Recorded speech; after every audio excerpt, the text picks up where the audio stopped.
Sir. नमस्कार sir जी। Sir, क्या नाम है आपका? उदय सिंह तोमर। उदय सिंह जी, आप कहाँ से हैं? जिला शाहजहांपुर, उत्तर प्रदेश। सर, संत रामपाल जी महाराज से नाम दीक्षा आपने कब ली? 10 मार्च 2013 में। सर, संत रामपाल जी महाराज से नाम दीक्षा लेने से पहले क्या आप कोई भक्ति साधना भी करते थे? जी, भक्ति साधना करते थे। और क्योंकि हमारा परिवार ही सभी भक्ति करता था। और मैं जब छोटा था तो मेरे मन में विचार ये आता था कि मैं भी किसी भगवान की, किसी देवता की भक्ति करूं। विचार में था कि किस देवता की, किस भगवान की भक्ति करूं। तो खोज करते करते फिर मेरे समझ में बात आई कि हनुमान जी भक्ति सबसे ठीक है, सरल भी है, आसान है और ठीक है। मैंने हनुमान जी की भक्ति शुरू कर दी थी। और हनुमान जी की भक्ति मैंने जैसा विधि विधान में जानता था, मैंने 3 साल तक भक्ति करी हनुमान जी की। 3 साल भक्ति करने के बाद में फिर मैंने भक्ति छोड़ दी थी, क्योंकि उसमें ऐसा हुआ मेरे साथ कुछ शारीरिक घटनाएं घटी। मुझको एक बहुत भयंकर रोग लग गया। मेरे पूरे शरीर के अंदर दाने फोड़े से निकल आए और मुझे ऐसा लगा जैसे कोई कोढ़ी हो जाता है, जिस प्रकार से शारीरिक बीमारी होती है, इस तरह से हो गया था। तो बाद में फिर मेरे पर हनुमान जी का कोई असर होने लगा था। तो घर वालों ने कहा कि अब आप ये सब भक्ति छोड़ दो, नहीं आप कहीं पागल हो गए तो आपका फिर आगे खेल ख़त्म हो जाएगा। तो घर वालों के कहने से अब कुछ शारीरिक मतलब परेशानियों को देखते हुए, कठिनाइयों को देखते हुए फिर मैंने वो भक्ति छोड़ दी हनुमान जी की। उसके बाद फिर मैंने अपना इष्ट बनाया राम को, शिव जी को भी बनाया इष्ट अपना। तो इस तरह से मैं मतलब कि भक्ति करता चला आ रहा था। और फिर मैंने राम जी को अपना इष्ट बना लिया था। और राम जी को कोई भी मैं कार्य के लिए जाता था तो पहले अपने श्री राम को आराध्य मानकर हृदय में धारण करके मैं काम करता था। हमने पहले गुरु बनाए थे, बचपन में थे, जो कि उनको कान फूंकने वाले मंत्र दिए थे उन्होंने। वो कुछ समय तक चला, फिर बाद में मुझे गुरु मिल गए थे। आदि गुरु शंकराचार्य पंथ के अनुयायी थे, स्वामी सत्य प्रकाशानंद जी अजन्मा महाराज, अवधूत बाल ब्रह्मचारी। उनको हमने गुरु बनाया और 25 साल तक उनकी शरण में रहकर जैसे उन्होंने साधना बताई थी वैसा साधना करी। और उन्होंने एक मंत्र जो दिया था, उस मंत्र के साथ साथ ये बोला था कि मंत्र का जाप करते रहना श्वास के साथ में। वो मंत्र था शिवोहम। जैसे ऊपर नीचे मंत्र का जाप होता है, इस तरह से जाप करते रहना। हमने वो भी किया। करीब 15 साल लगभग मैंने उस मंत्र का जाप किया। लेकिन एक विधि जो बताई थी कि रात में 2 बजे उठकर पलथी मारकर और यहाँ नाक के ऊपर यहाँ पर ध्यान लगाया करना, यहाँ तुम्हें प्रकाश दिखाई देगा। उस साधना को फिर मैंने रात में 2 बजे उठ करके मैं उस साधना में फिर पूरी मैंने अपनी निष्ठा से पूरी जोर शोर ताकत से मैंने शुरू कर दी कि किसी तरह वो उपलब्धि प्राप्त हो जाए, जिससे मैं उनसे ये बताकर इसके विषय में कोई जानकारी ले सकूं। सर, फिर क्या कारण बना कि आप संत रामपाल जी महाराज की शरण में आए? संत रामपाल जी शरण में हम इसलिए आए कि मुझे ये टीवी के माध्यम से ज्ञान हुआ कि सोहम से ऊपर और है सत सुकृत एक नाम। और फिर हमने गीता में देखा कि ओम तत्सत ब्राह्मण त्रिविध स्मृता, कि ओम से ऊपर ये तत् और सत, ये 2 प्रभु और हैं जो ब्रह्म, परम ब्रह्म, पूर्ण ब्रह्म कहलाते हैं। क्षर पुरुष, अक्षर पुरुष, परम अक्षर पुरुष। और हमें तो केवल ब्रह्म तक का ही ज्ञान था, इसके आगे ज्ञान नहीं था।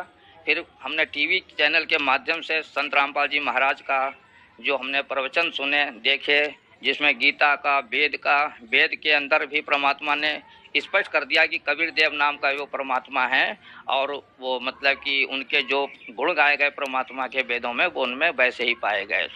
और फिर ये भी साबित हुआ मुझे टीवी देखने के माध्यम से कि संत रामपाल जी महाराज ने जब ये सिद्ध कर दिया टीवी के उस पर कि परमात्मा कबीर हैं, तब मेरे मन में चिंता हुई। तब मैंने एक वृद्ध थे 80 वर्ष के सरदार जी थे, उनको मैंने बताया कि ये सतनाम जो और आप जो वाहेगुरु बोलते हो, ये वो चीज़ नहीं है। वो तो वहाँ सतलोक आश्रम बरवाला में मिलेगी, संत रामपाल जी महाराज के इसके जानकार हैं और वही ये सब कुछ देंगे। तो मैंने उनका साथ लिया और पहली बार मैं बरवाला गया। जाने के बाद वहाँ पर फिर मैंने नामदान लिया संत रामपाल जी महाराज से। सर, संत रामपाल जी महाराज से नाम दीक्षा लेने के बाद क्या आपको कुछ लाभ भी प्राप्त हुए? हाँ जी, लाभ तो बहुत प्राप्त हुए और उसके बाद तो लाभ ही लाभ होते चले आ रहे हैं। हानि का तो कोई कहीं से समझ नहीं आता है, कहीं पर से हानि हुई हो। अगर हमें ऐसा लगता है कि हाँ कुछ हानि हो रही है, लेकिन उसका परिणाम जब देखा तो वो भी बहुत अच्छा और पॉजिटिव प्लस में वो गया। मेरी आर्थिक स्थिति बहुत ख़राब थी और हमें मतलब शारीरिक कष्ट भी थोड़े छोटे मोटे बने रहते थे। परिवार में भी लोग कोई ना कोई बीमारी से ग्रसित रहते थे। तो इस वजह से हालात ये थे कि मैं सरकारी सर्विस करते हुए भी कभी मैं आर्थिक रूप से अपने को संभाल नहीं पाया और हालत इतनी ख़राब थी कि मैं 5,000 रुपये ब्याज तक मैं देता था, ये कंडीशन थी। लेकिन संत रामपाल जी महाराज की शरण में जाने से मेरे ये सारे जाने से पहले ही ये संकट दूर होना शुरू हो गए थे और मुझे आर्थिक रूप से इतनी मजबूती मुझे मिलना शुरू हो गई कि मैं सोच नहीं सकता हूँ। परमात्मा ने ऐसे चमत्कार कर दिए कि मैं इस सोच के हैरान हूँ कि परमात्मा ही वो काम कर सकता है जो कि दूसरों के लिए असंभव है। मुझे मतलब कि बैंक लोन का समस्या थी, ऐसा बंदा मिल गया जिसने खुद मुझसे कहा कि तुम ऐसा कर लो और तुम्हारी ये ज़रूरत है। हमने कहा ठीक है, मुझे ज़रूरत तो थी लेकिन मैं थोड़ा सा उलझन की वजह से नहीं चाहता था, तो मेरा ये काम हुआ।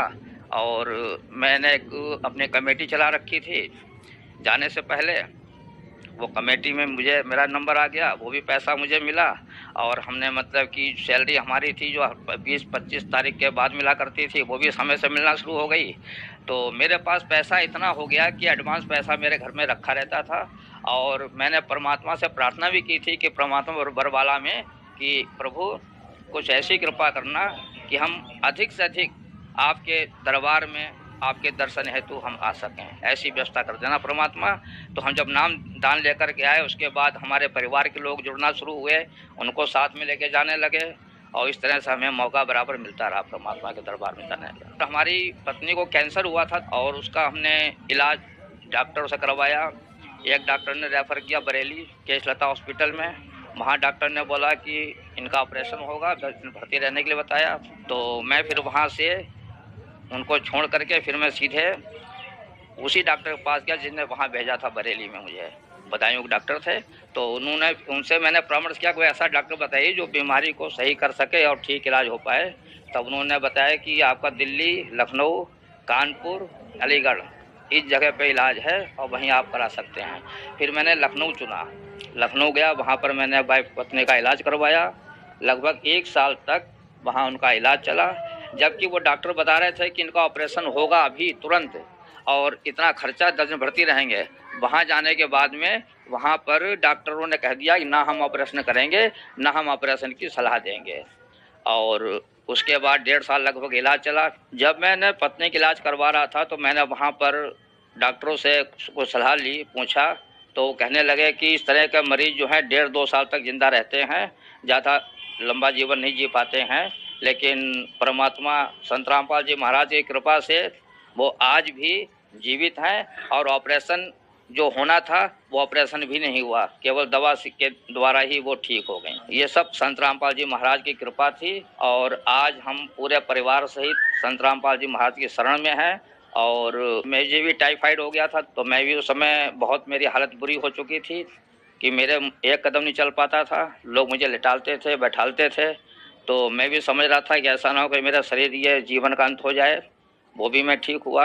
एक बार नीलगाय से मैं टकराया, बहुत भयंकर टक्कर हुई थी, गाड़ी मेरी बिल्कुल पलट गई थी मोटरसाइकिल और मैं दूर गिरा जा कर के, और तो उसमें मुझे चोट आई थी। फिर बाद में डॉक्टरों को दिखाया, उसमें ठीक हो गए। कुछ लोगों ने ये बताया कि इस तरह के एक्सीडेंट में कोई बचता नहीं है, लोग मर जाते हैं। कई लोग वहाँ मर भी चुके थे, 1-2 लोग मर चुके थे। कुछ लोगों के मतलब कि शरीर में टूट फूट काफ़ी हो गई थी, लेकिन मुझे सिर्फ हल्की चोटें आई थी और मैं ठीक हो गया। और मैं एक बात कहना चाहूँगा, बवासीर की शिकायत जो थी, शिकायत इनकी, वो भी ठीक हो गई परमात्मा की कृपा से और आज बिल्कुल ठीक हैं। सर, संत रामपाल जी महाराज से नाम दीक्षा लेने के बाद आपको बहुत सारे लाभ प्राप्त हुए। संत रामपाल जी महाराज के बारे में यह कहा जाता है कि संत रामपाल जी महाराज ब्रह्मा विष्णु महेश जी की भक्ति छुड़वाते हैं, क्या यह बात सही है? नहीं, ये ऐसा नहीं है। संत रामपाल जी महाराज तो शास्त्र अनुकूल जो भक्ति विधि है वो बताते हैं, और जिस भक्ति के करने से मनुष्य को इस पृथ्वी पर सभी प्रकार के शारीरिक आर्थिक लाभ प्राप्त होते हैं। और जैसा कि हम पहले सतकथा में पढ़ते थे कि यहाँ कथा सुनो, यहाँ भी सुख मिलेगा, फिर उसके अंत में परम धाम चले जाओगे, वो सब झूठ था, उसमें कोई सच्चाई नहीं थी। सच्चाई तो ये है कि वो सत्य कथा आज हमारे संत रामपाल जी महाराज अपना टीवी के माध्यम से और अपना सत्संग के माध्यम से दे रहे हैं। और यही वो सतकथा है जिसे जगत के प्राणी सुनेंगे और इस संसार के सुखों को प्राप्त करके अंत में परम धाम उस सतलोक में चले जाएंगे, जहाँ जाने के बाद फिर कभी लौट संसार में नहीं आते हैं, जहाँ सुख ही सुख है, दुख नाम की कोई चीज़ नहीं है। ये मार्ग वही मार्ग है। ये सर, जो दर्शक आज आपको टीवी पर देख रहे हैं, आप उन्हें क्या संदेश देना चाहेंगे? संदेश तो परमात्मा दे रहे हैं और मैं उन सब भगत जो भी हमारे जगत के भाई बहन हैं उनसे मैं प्रार्थना करता हूँ कि कोई इस गफलत में ना रहे कि ये कोई साधारण मनुष्य है, ये स्वयं परमात्मा है, ये सिद्ध हो चुका है। और वो परमात्मा संत रामपाल जी के महाराज के रूप में आज धरती पे विराजमान है। इसमें किसी प्रकार की कोई संशय संदेह की बात नहीं है। जो लोग मुझे देख रहे हैं, सुन रहे हैं, अगर वो किसी बात का चैलेंज करते हैं, इस बात की शंका करते हैं, तो वो हमसे संपर्क कर सकते हैं। धन्यवाद सर। सत साहिब।